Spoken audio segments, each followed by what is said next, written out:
The third is the role of laboratory investigations. Often in psychiatry, mental health, we don't have many investigations which will help us. Here too, there are broadly two kinds of laboratory investigation that we need to do. We can do assessments for seeing whether there is a negative effect of the body, of the substance on the body. So that is something which we can see. We also can do drug screening, but what is important in drug screening is that it assesses the presence of drugs in the body, and the type of screening that you do, it will determine the type of drugs that you are screening for. That will determine how much is the last time limit that you can see. For example, you can detect some drugs only for last so many hours. Some drugs, for example, you can see over the last 3-4 days. For example, opioids, you can see over the last 72 hours the patient has consumed opioids or not. Cannabis, it's there for a longer period of time. So depends upon what drugs you are screening. How do we commonly screen? We use samples of urine, blood, saliva, sweat. Though urine is the most common body fluid which is used for conducting laboratory investigation. There are various methods: thin liquid chromatography, GHC, GCMS. There are various investigations that are used. What is also important is currently we have a number of cassette tests, like we have for assessment of or for screening of HIV, hepatitis. So we have similarly cassette tests for a number of different drugs. Like for example, for assessing morphine, you just take urine sample, use the cassette test, and within 15-20 minutes you'll be able to know whether the person has used heroin or any substance whose metabolite is morphine immediately within 15-20 minutes or maximum half an hour. These cassette tests are available, and it's not very costly in the sense that one cassette will cost you somewhere around 75 to 80 rupees or max 100 rupees. So that is something which we can use. But what is important here is that will just tell you over the last certain number of hours or days whether the patient has consumed that particular drug. It will not help you to diagnose dependence, abuse, or the problems that the substance has caused to the patient. Right? It can also be false positives. That is something. There are some chemicals which can interact with the test results. So that is something which you need to be careful about. It is mainly useful for monitoring abstinence. So if the patient is on treatment, we can see whether he continues to be abstinent while he is taking treatment from us. It is helpful in monitoring treatment adherence. For example, when we provide opioid substitution treatment or agonist maintenance treatment, it's very useful to see whether the patient continues to take the treatment that we are offering to him. It also has forensic utility, legal cases where we require such screening laboratory investigations to tell whether the patient has consumed this particular drug or not. So that was about laboratory screening. The important thing in assessment is not what to assess, but it is the skills and attitudes that are required. And often it's difficult, even for mental health professionals, for psychiatrists, it's very difficult. When a patient suffering from drug dependence comes, we often say that, oh, he's an addict. We don't even try to understand the issues that are there with drug use. So what is important is here, we often follow a paternalistic approach when we talk of treating psychiatric disorders, right?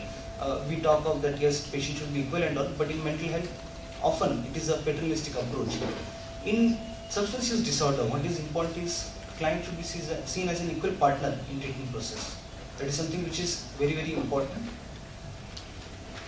There are also issues. We talk about truthfulness of client reporting.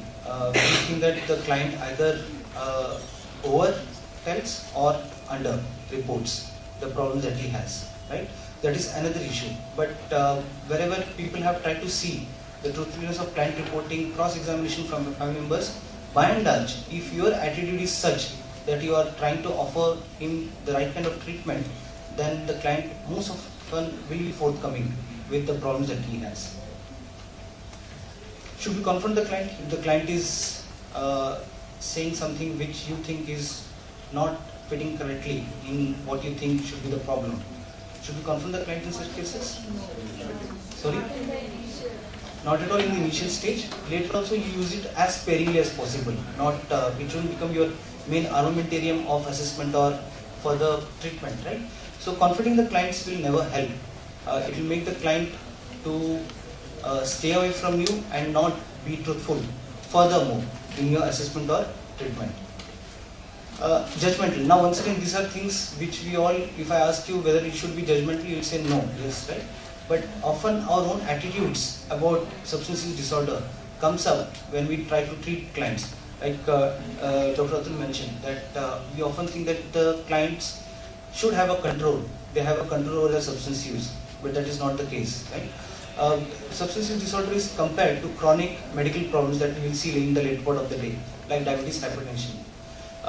This is an example that I give when I talk to other people, that when we talk of diabetes or hypertension, if a person says that doctor साहब कल मैं गया था party थी शादी थी वहाँ पे मैंने गुलाब जामुन खा लिया and today your blood sugar is high, right? What do we advise the patient? We say ठीक है कोई problem नहीं, increase your dose of insulin or your oral hypoglycemics. Now imagine the same situation when a client comes to you with substance use problem and he says that doctor साहब कल मैंने एक पुड़िया smack की P लिया, एक injection लगा लिया, या मैंने थोड़ी सी दारू पी ली. What would our attitude be? We don't see in the same way like we see any other client or patient. We often tell him that I knew you would never get right. Right? कभी सुधरोगे नहीं, ऐसे रहोगे. Right? कितने बार समझाया था कि नहीं लेना चाहिए, फिर भी ले रहे हो. So these are the attitudes that we need to see whether it's our own attitudes, our own values, value systems that we have, we are imposing on the client, not necessarily. So that was about briefly about assessment. Now coming to diagnosis, we commonly follow the ICD-10 criteria, and there are two broad categories. One, we have the category of substance use disorders, and second is the substance-induced disorders. So substance use disorders are acute intoxication, harmful use, dependence syndrome, and withdrawal state. These are the four diagnostic labels that are given under substance use disorders. And under substance-induced disorders, we have a list of them: psychotic disorders, amnesic syndrome, late onset psychotic disorders, and other mental behavioral disorders. This is what is there in ICD-10. The DSM-4, on the other hand, mentions it in this way: substance use disorder is abuse and dependence syndrome. So we have harmful use here, and we have abuse in DSM-4. We also have a list of other